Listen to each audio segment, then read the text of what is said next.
What's up, guys? This is Jeff from Sorta Healthy, and today we are back to talking about programming as a personal trainer. Today we are focusing on working with clients with high blood pressure or hypertension. Almost half of all people in the United States have this condition. It's common worldwide too. And you as a trainer may be one of the health professionals best suited to help deal with this problem. Over the years, I've helped a ton of clients to reduce their blood pressure and either reduce the amount of blood pressure medication that they're on or get off of it entirely. And let me be honest with all of you, from one trainer to another, if you can get your client off something like blood pressure medication by helping them to improve their overall health and lifestyle, they'll be your client for life, and obviously that's a good thing. The main way in which you'll help most of your hypertensive clients to lower their blood pressure is to help them lose weight. That being said, when training clients with high blood pressure, there are always certain protocols that I follow, and that's ultimately what we'll be discussing today. Today, my mission will be to provide you guys with a guide on how to train these hypertensive clients. So let's quit the chit-chatting and get right into it. All I ask is that you consider liking the video and subscribing to the channel if you haven't done so already. Did you know that over 67% of the people who watch my videos aren't subscribed?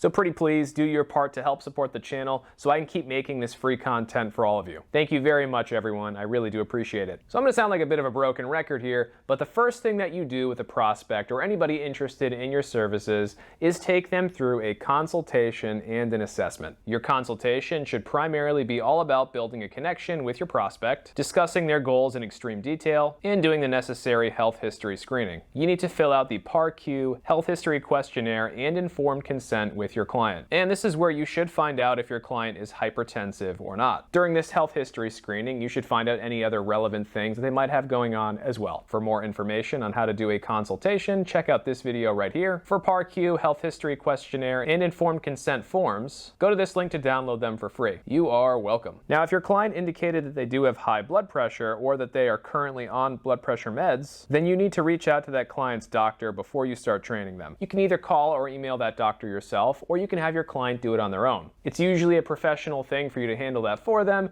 but either way is fine. Why do you need to reach out to their doctor before beginning training? Well, it's partially CYA or cover your ass, but also it's the right and professional thing to do. You don't want any heart-related emergencies happening when you're training your clients, right? Yeah, I didn't think so. So after that consultation or first initial meeting with your client, the next thing that you should do with this person, assuming that you got the go-ahead from their doctor, is an assessment. This assessment should include body measurements, a movement screen, and some physical tests. Very often your clients with high blood pressure will also have other concerning things going on. More often than not, they'll be overweight. More often than not, they'll be sedentary before beginning that exercise program with you. Because of this, I'll very often skip portions of my assessment that may not be appropriate for my client. I include an Airdyne test on my assessment, and that's a good example of something that I wouldn't do with a relatively high-risk client. Something that I should mention here is that it's not a bad idea to actually take your client's blood pressure during these assessments. You can learn to do this easy enough, or you can buy an automatic cuff. They're actually pretty cheap. I currently don't include any blood pressure measurements in my consultation or my assessment, but I have done so in the past, and it's something that's worth considering for any trainer. By the way, for all watching this video, normal blood pressure is considered to be below 120/80. Obviously, if your blood pressure goes too low, that's another concern, but clients with low blood pressure are a little bit more rare and not something that we're discussing today. If you have a blood pressure reading of 120/80 all the way up to 129/89, in this range you'd be considered pre-hypertensive. And then anything over that 129/89 is considered high blood pressure currently by the new standards laid out by the American Heart Association and American College of Cardiology. Also, clients who take blood pressure medication to control their blood pressure should still be considered relatively high risk. Okay, so you've done your consultation and your assessment with your client. You also have the go-ahead from their doctor to get started. Now what do you do? Well, of course, what you do now depends on your client and what they have going on. More often than not, your clients with high blood pressure will also be clients who are focused on losing weight. Them being overweight is almost certainly one of the reasons why their blood pressure is high in the first place. That being said, sometimes you'll get clients who are not overweight, but they still do have high blood pressure. You'll also get clients who are overweight, maybe even very overweight, and their blood pressure might be totally fine. Again though, most of your clients with high blood pressure will be overweight, and because of that, most of those clients will also be focused on weight loss as their main goal. Due to this, we'll be talking about nutrition, stress, sleep, and some other things later in today's video. These things all, of course, influence blood pressure and weight loss. Let's focus on that exercise stuff first, though. What should you, as a trainer, specifically do when you're training a client with high blood pressure? I think when working with clients with high blood pressure, it's really more of a matter of what you shouldn't do, but we'll get to that in a second. What you should do with them, just like any client, is take them through a balanced resistance training routine that is composed of mostly compound movements. Just because they have high blood pressure doesn't mean that they should avoid the best exercises that will give them the most bang for their buck. These clients should squat, deadlift, lunge, horizontal press, aka bench press or push-up, vertical press, aka overhead press, horizontal pull, aka row, and vertical pull, aka a pull down or a chin-up or a pull-up, something like that. And they should also do some supplementary core work too. Obviously, not all of these moves will work with all of your hypertensive clients. If you suspect that one of these exercises will cause a problem for your client, don't do it. But do the ones that you feel are safe to do with them, because at the end of the day, these fundamental movements are the most important and best movements to do with your clients. All of your clients should do them, end of story. It's very important to start off light with all of these movements, really prioritizing form and control over anything else. You will slowly and gradually make these movements harder over time by adding more weight, reps, and time under tension, etc. What types of exercises should you limit or avoid with clients who have high blood pressure? Well, there are some variables to this. For instance, if you have a client whose blood pressure is pretty high and they're not on medication, you should be more careful with that client compared to a client whose blood pressure is only a little bit high and they're also on medication for it. There are certainly different levels of risk when working with hypertensive clients. In general though, if I have a client with moderate to severe blood pressure issues, I will try to keep their workouts seated or standing as much as possible. If their blood pressure issues are really bad, I may actually never have them lay down in a session ever. What you really want to avoid is their head being lower in elevation than their heart. This is definitely one of those things that can raise blood pressure. I also make sure to avoid isometric exercises for my clients with more severe blood pressure issues. Isometrics or static moves can also increase blood pressure. And this means exercises like the wall sit and plank are probably not too good for these clients. For clients with more mild blood pressure issues, I will still include things like planks,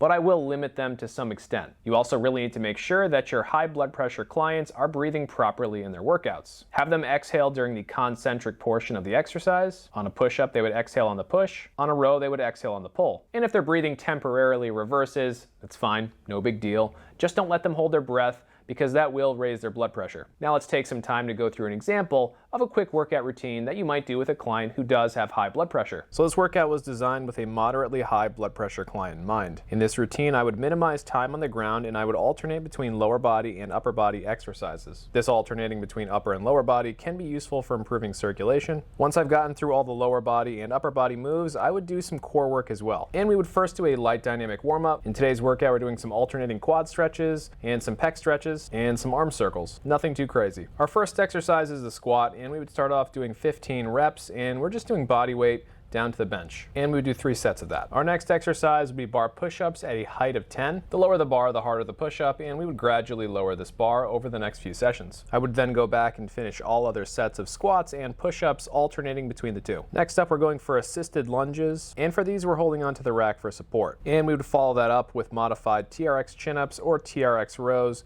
with an underhand grip. And we would alternate between these two exercises as well until all sets are done. We would then do the same thing with manual resistance kickbacks, where I, the trainer, am providing the resistance, and dumbbell rows as well. Again, alternating between the two. And after that, we'd move to our core moves. Towards the end of the workout, we have battle rope waves, which we're doing these seated on the bench. We also have torso rotations. We have bench Russian twists and modified boats from the bench. This move is isometric, but only having one of these in today's routine should be fine. And you can pretty much put all of these moves in whatever order you'd like. Just make sure to give your client breaks as needed. We would then do some assisted stretching from the bench and maybe an extra stretch or two that I would demonstrate after that. This is something that I would only do with higher risk blood pressure clients. Most clients with more minor blood pressure issues would be absolutely fine to do some core work and stretching on the ground, so take everything on a client by client basis. Okay, so now that we've looked at that example of what you might do with a client who does have high blood pressure, let's talk about some of the other things that you should also focus on with them. Getting adequate sleep and managing stress are both important when you're working with a client who has high blood pressure. And when it comes to managing stress, of course, the main way in which you'll be helping your client to deal with that stress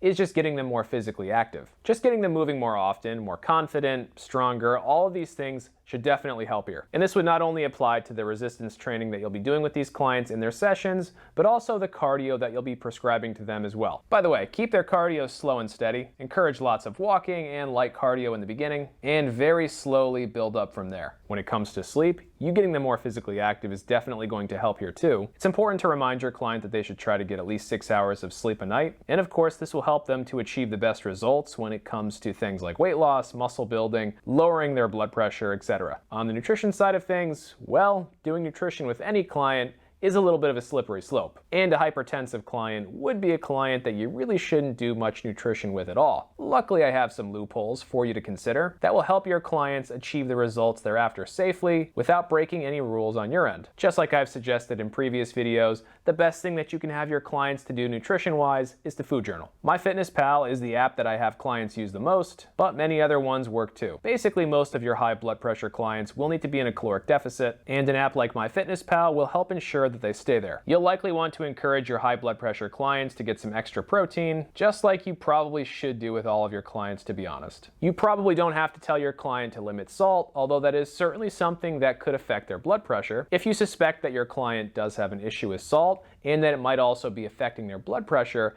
it's a good idea to tell your client to consider talking about it with their doctor. In addition to using an app like MyFitnessPal, I also rely fairly heavily on the nutrition resources from Precision Nutrition with certain clients. Their portion control guide is simple and effective, but with a lot of my clients, I've actually been using PN's personalized calorie and macro portion guide. This one is really cool and very easy to use. If you do one of these for your client, they're going to feel really special too, which is always good. All you have to do is enter in a few basic pieces of information such as age, weight, workout information, etc. And then PN creates a custom packet for you that tells you exactly what you should eat. This is free, easy, and customized to whoever it's filled out for. If we scroll down my packet, we can see how I should portion my meals, and it gives me some meal ideas. It also gives me some advice on how to hit my nutrition targets. This is a really good underutilized tool. Again, this is free. I'm not getting paid to tell you about it. I just appreciate the quality here, and your clients will too. And I'll leave links to both of these Precision Nutrition resources down in the video description for those who are interested. Of course, I could go on and on about nutrition coaching, what you should do,